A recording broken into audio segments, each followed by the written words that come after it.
Mitterrand a été élu en France en mai 1981 et que son ministre de la Justice, Badinter, ont décidé de rapidement faire passer la première loi de la France socialiste, qui était l'abolition de la peine de mort. L'opinion française était toujours majoritairement pour la peine de mort.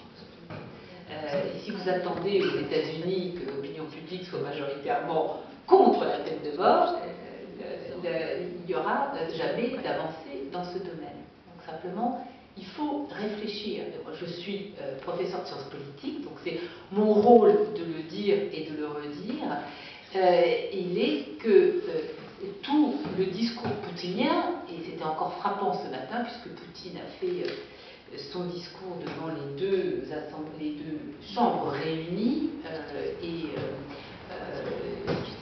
son discours à la nation, et tout ce discours était aussi empreint de populisme et de démagogie. Ah ben, puisque le peuple veut ça, je lui donne ce qu'il veut. Donc il faut faire extrêmement attention, parce que souvent un argument qui est avancé même dans nos pays européens, c'est « Oh, mais Poutine serait légitime parce que les Russes préfèrent encore Poutine ou le poutinisme à autre chose ».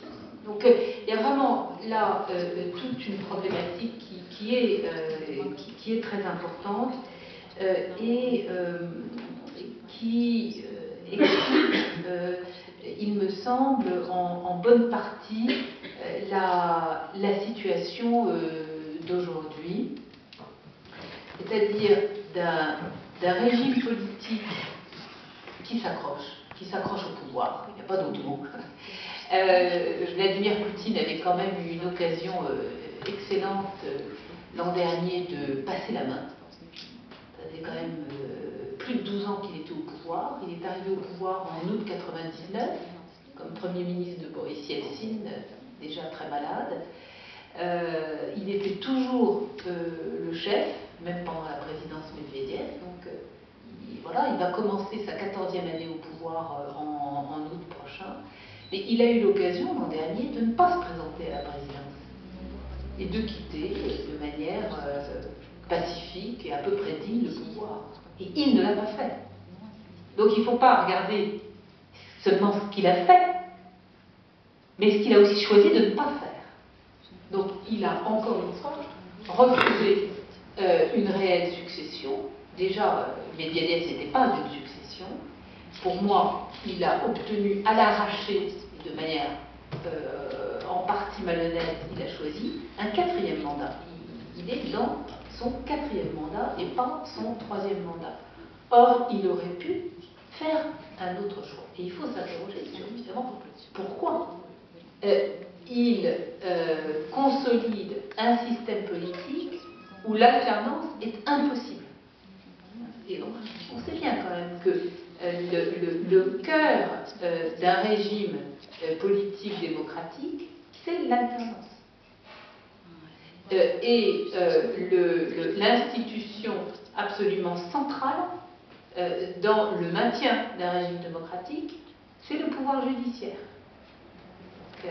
Là, ça va beaucoup abuser ce matin de regarder le discours de Poutine sous les ors du Kremlin, devant un public qui, tous les 3 minutes et demie, applaudissait pendant 20 secondes, mais aussi sa rencontre rituelle donc, avec les juges de la Cour constitutionnelle. Comme Maxime Filandrov ne peut pas être là aujourd'hui, il devait nous parler de la Cour constitutionnelle, moi qui est une institution que je connais très bien, parce que j'ai beaucoup travaillé avec les juges de la Cour constitutionnelle dans les années 1990, quand on pouvait encore faire quelque chose. Maintenant, cette cour, elle n'existe plus. Hein. Elle est complètement... Et alors, c'est très drôle, parce que vous pouvez le trouver sur Internet. Donc, les juges sont assis autour de la table. Ils sont déjà assis, bien, absolument comme des élèves dans une salle de classe. Et puis, Vladimir Vladimirovitch arrive, s'installe en bout de table, et puis fait un petit mot d'introduction qui est donc filmé est mis tout de suite sur l'internet kremlin.ru. Puis ensuite, ça s'arrête net dès qu'il a fini son introduction, et on ne sait pas ce qui s'est dit ensuite entre le président et les juges. Et il leur dit, ça c'est merveilleux pour une politologue française quand même qui a été nourrie de Montesquieu, la séparation des pouvoirs. Ah, il dit, ça me fait vraiment plaisir d'être là avec vous, c'est bien comme ça. Chaque année, le 12 décembre de la Constitution, on se retrouve ensemble. Vous ne trouvez pas qu'on travaille vraiment bien ensemble? Depuis des années, on travaille ensemble. Elle est pour ça,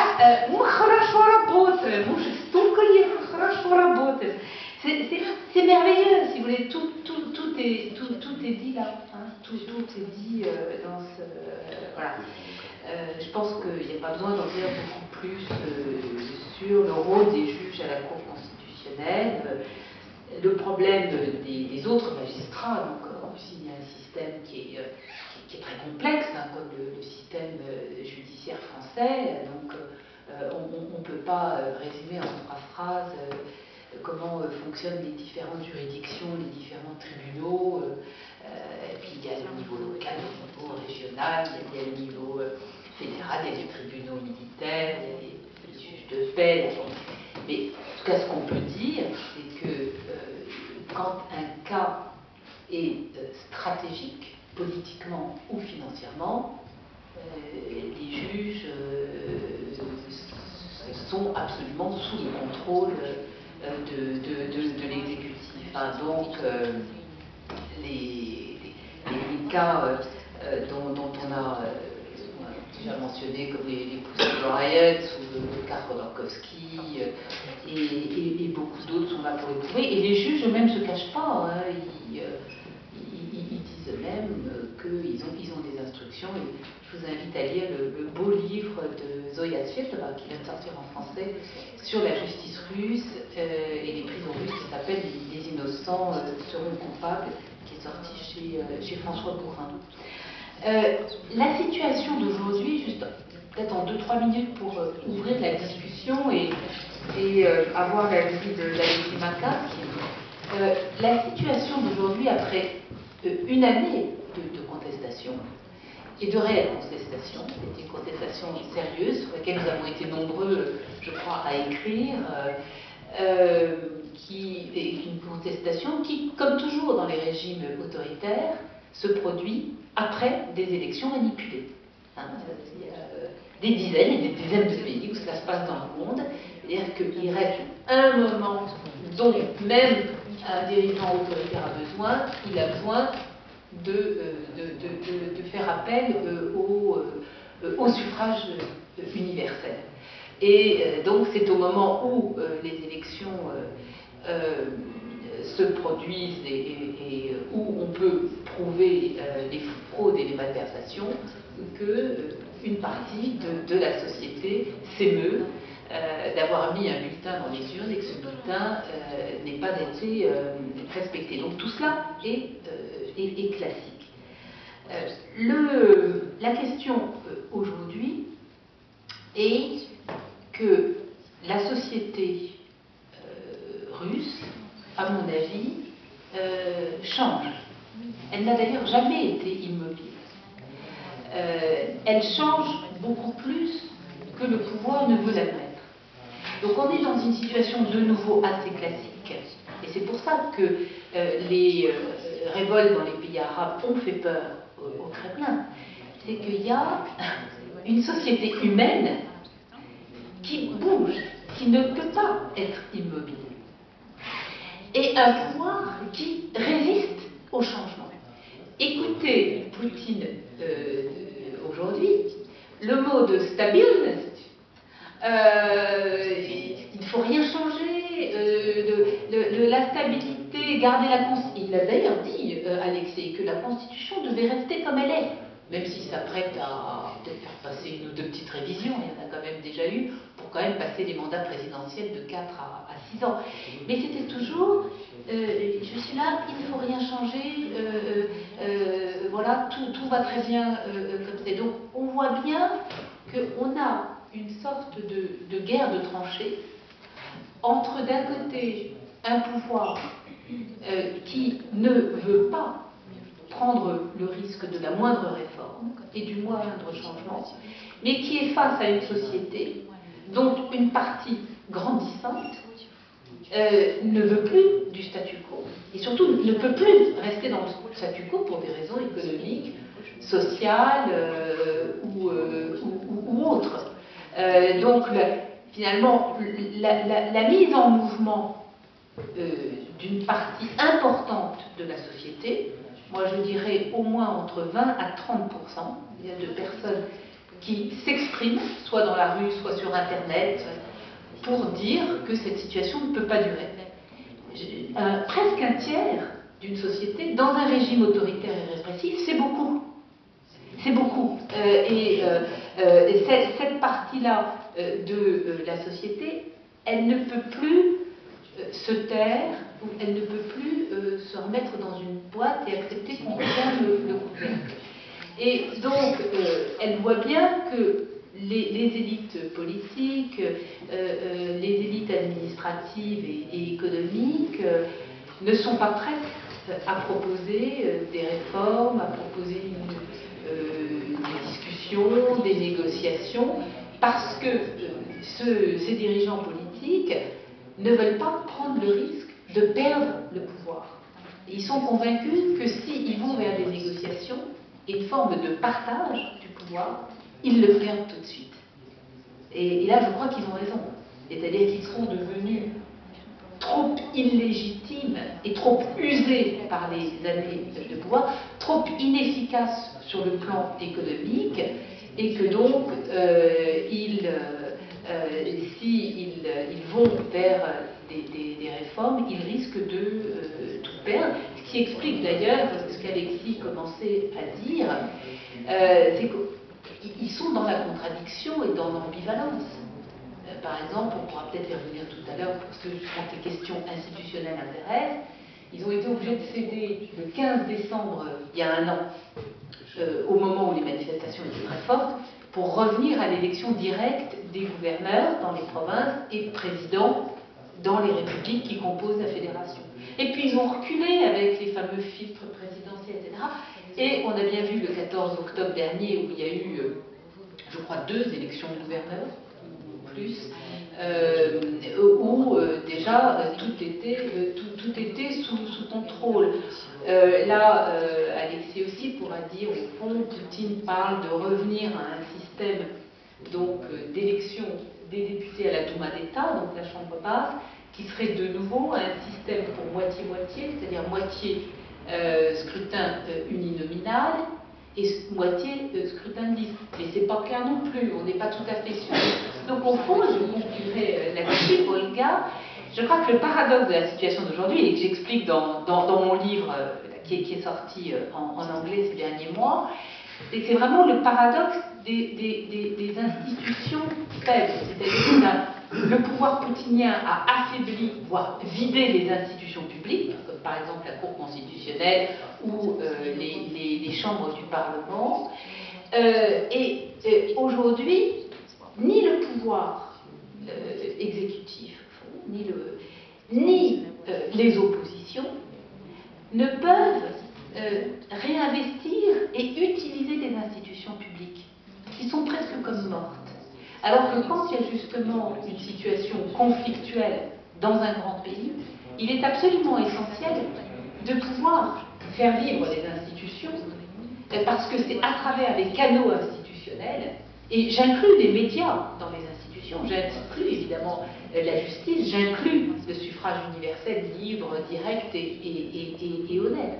Ce sont ces institutions qui permettent la négociation permanente entre des représentants de la société à tous les niveaux, et c'est pour ça aussi que cette fameuse question du fédéralisme, de la dévolution des pouvoirs du centre vers les régions et les municipalités est une question qui reste absolument essentielle aujourd'hui.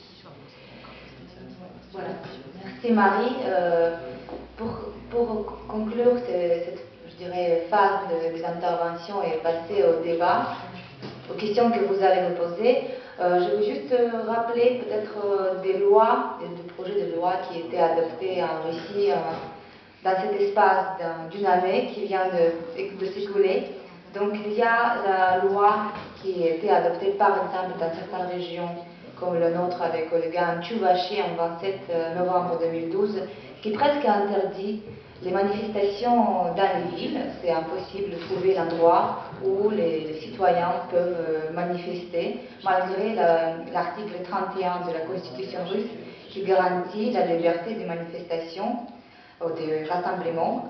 Ensuite, il y a les lois, les projets de loi dans certaines régions, comme Saint-Pétersbourg notamment, Maxime pouvait parler, où il y a des propositions d'interdire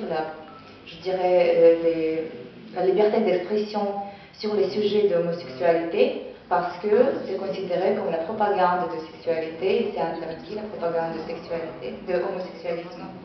Ensuite, on sait que le point numéro 4 de l'article 29 dit que tout le monde en Russie a le droit de chercher, recevoir, transmettre, produire des informations par tout moyen légal. Et donc il y a des lois maintenant qui parlent des agents étrangers, donc d'espionnage, notamment le 14 novembre 2012, c'était la loi qui a été adoptée qui dit que tout échange des informations potentiellement dangereuses à l'État russe sera considéré comme espionnage. Donc ça ouvre la porte à tout un tas d'accusations sur les gens qui travaillent dans les entreprises multinationales, sur les gens qui travaillent dans les organismes comme l'Association Russie Liberté, j'en sais rien, mais ça permet légalement d'avoir des conséquences désastreuses. Ensuite, il y a tout ce qu'il y a les agents étrangers que je dis, et donc c'est impossible maintenant pour beaucoup des ONG travailler en Russie, donc ça ferme la voie aux initiatives démocratiques, aux initiatives de sens plus large de la société civile. Donc voilà, c'est un petit rappel pour dire quel est le bilan de cette année 2012 en Russie, 12-12-12, la journée de la Constitution russe. Est-ce que c'est le fait, c'est le grand oubli, quoi. Donc, je vous invite à poser des questions. Si vous voulez, on n'a pas de micro dans la salle, mais je pense qu'on peut vous attendre si vous parlez de la voix haute. Donc, moi je parle aussi en télévision. Oui. Vous présentez-vous, s'il vous plaît. Ah, pardon. Alors, Thomas Guénolé, je suis politologue et maître de conférence à Sciences Po. Bonjour. Bonsoir. Voilà, j'ai une question. Vous mentionniez tout à l'heure que Vladimir Poutine passe en boucle le message qu'il n'y a pas d'alternative. Alors, indépendamment du fait que c'est un slogan qui est dans l'intérêt du maintien de son pouvoir et de l'adhésion d'une partie encore majoritaire de la population, même si en réalité c'est probablement juste une majorité relative, ma question c'est dans quelle mesure est-ce encore à ce jour un constat factuel? Je précise. Du point de vue de la viabilité d'une coalition de forces politiques